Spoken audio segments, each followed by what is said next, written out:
Have you ever want to know how to make him want you? I mean, like, can't get enough of you, where he desires you like all day long, where he treats you like this natural goddess, someone who is drawn to you naturally. Have you ever figured out how to do that consistently? Well, I'm going to talk to you today about 7 ways to be irresistible to your man.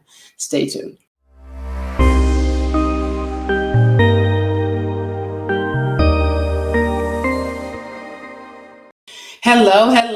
Hello, and welcome to Coffee and Coaching. I am your coach, Coach Michelamonè, your certified life and relationship coach. And here at Coffee and Coaching, we stimulate conversations to energize relationships. And we do that by informing the people that are watching the video, women and couples alike, that are dealing with issues in relationships. So today we're going to talk about 7 things that makes a woman irresistible to a man. So the first thing that we need to understand is that women have this natural prowess to us, and it is something that is innate, and some of us know how to use it, and some of us just really don't. Have you ever heard anybody say, man, I get anything I want from my dude, or, he's always doing this for me. You're trying to figure out why your guy can't even take the garbage out, right? So you're just looking at her like, what are you doing? What is it about you that's causing you to get men to fall head over heels in love with you and doing exactly what you want them to do? And a lot of times we don't understand. It's not necessarily what we do to them, it's how we respond to ourselves. So today I'm going to talk about those things and what that really means. The first thing is she's confident. She does not find her value in anything other than herself. She looks to herself for the confidence. She is building herself up. She's consistently working on herself. She is the one that knows who she is because she knows and understands her own value. She does not look to that man to be valuable. She only looks to herself or within to find that value within herself. And she exerts that just kind of like oozing through her veins, for lack of better terms. Have you ever seen someone that walks in and you automatically turn to look at them and you don't know why you did that, but they have commanded the attention in the room? And it could be 100 people there, but it's something about that person when they walk in the room that they command that attention. And that is self-confidence. That's something that's internal, and it just automatically goes out and draws people back to them. It's something that you have to build up and strengthen inside yourself if you don't already have that. The next thing is she does not have an agenda. She is not out saying, oh, I'm looking for a husband. Oh, I'm looking for this. Oh, we better get this. Oh, we better do that. And we better be married within 2 or 3 years. She's not thinking that way. She is moving about the relationship in mind that I am in the relationship. And she's not looking for anything other than what is currently happening, which takes me to my third point. She is living in the now. She lives in the present. She doesn't live in the past, and she is definitely not living in her future. Now, when I say that, I want to be very clear about what I mean about that.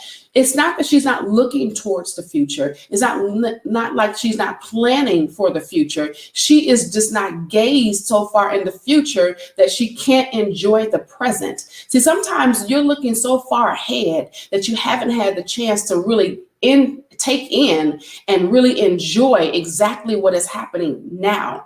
Or people are so far in the past that they're so engulfed in what has happened to them that they're not taking time to smell the roses and live currently in the now. When you can live in the now and you're dealing with the present of what is happening now, you really get to enjoy the beauty of what's happening in your life.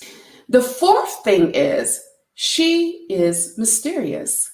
She's not walking around airing dirty laundry. She's not walking around telling all her friends all her business. She is not even telling him everything. Now, I want to be very clear.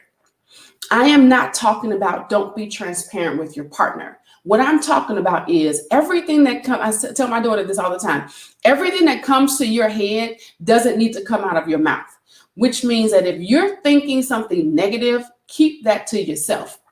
If you are always on the defense and you got to always go and challenge everything that he says, or you got to go and say something about everything that he says, it's not always necessary. Sometimes you got to pick your battles. And don't get me wrong, ladies, I am not the one that's going to be run up the front and down the back. So I'm not talking about be a doormat or don't say anything when you see something that's stirring up. I am simply saying choose your battles and be strategic. See, when you bring up things all the time, you're always saying something about all the things that he's doing, and every time he does something, all this, all of these different things, then he begins to get to the place where he tunes you completely out. And when he tunes you out, he is not hearing anything that you are saying. So you got to get to the point where you're strategic about the things that you're saying so that he can hear when it's necessary. You have to decide what those necessary matters are, because him dropping his socks on the floor is not a necessary matter. Him coming in at 3 a.m. is a necessary matter. Him hanging out with his friends that you don't particularly like is not necessary matter. But if those friends happen to keep bringing around women and you know that they're married or they're with someone else, then that's a necessary matter. You have to decide what is the necessary matter that you got to talk about so that he can hear that matter. If you're always nagging, always bringing up situations, he's tuned you out and he's not hearing you in everything that is really important in the relationship.